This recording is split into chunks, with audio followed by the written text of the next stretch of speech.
What we've got here is failure to communicate. Some men you just can't reach. So you get what we had here last week, which is the way he wants it. Well, he gets it. I don't like it any more than you Ontario were given notice that Tim Hortons and the province of Ontario were not compliant with the Highway Traffic Act and the Human Rights Code. Unfortunately, they have decided not to respond even of dates of November the 11th, November 13th, and November 16th of 2009. It is really quite unfortunate that such a pressing issue is not being dealt with, and that our soldiers who stand for something here in Canada as well as in distant lands, the rule of law, for decency,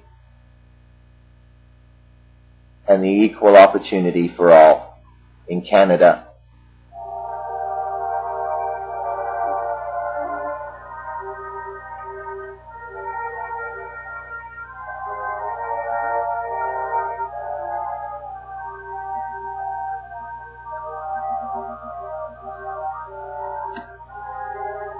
Our soldiers have for many years gone to distant lands and fought for human rights and for what is important. They understand what is precious. They understand that leadership comes at a cost, both in Kandahar and in Trenton, Ontario, where our boys, our soldiers, our veterans, and people with disabilities certainly stand for something. Why does Tim Hortons still refuse the Ontario Human Rights Code and the Highway Traffic Act and human rights for people with disabilities? Great question. Simple solution. Why hasn't it been done since 1991? Legal requirements that require access for people with disabilities and our soldiers, that still to this day, in 80% of evaluated facilities across Ontario, newly built Tim Hortons facilities, our veterans are not able to enjoy the same Tim Hortons that our Premier and the President of the company does. Why does Tim Hortons refuse our soldiers?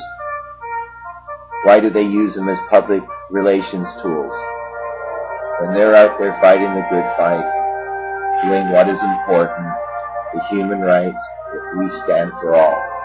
Why does Tim Hortons and the provincial government refuse to act? Good question. Is this the answer?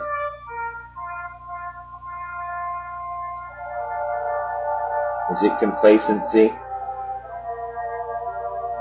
Well, the Premier's office is not responding. Is it insensitivity? I would hope the Premier is not in this position. It is certainly cruel to expect our veterans and people with disabilities to put their life in jeopardy because of no enforcement by municipalities or by the province, and no accountability. Because when the Premier doesn't respond, the Prime Minister needs to. Our honor is dependent upon it. The respect for the rule of law. So people, we the people, until Tim Hortons, let Mr. Prime Minister, our Premier, and Tim Hortons understand that they need to stop denying our veterans their rights by doing the simple and right thing. Start honoring our human rights here at home too. Most importantly, everybody, until they do, thousands of decent Canadians will vote for someone else and boycott Tim Hortons. Contact your members of Parliament. Keep forwarding this message to all that you know and love. And until Tim Hortons and our government get it and respect the 2 million veterans and people with disabilities in Ontario alone, we the people of Ontario. For more information, contact Gerald Parker, Premier Dalton McGuinty, the Minister of National Defense, Peter MacKay, the President of Tim Hortons, Don Schroeder.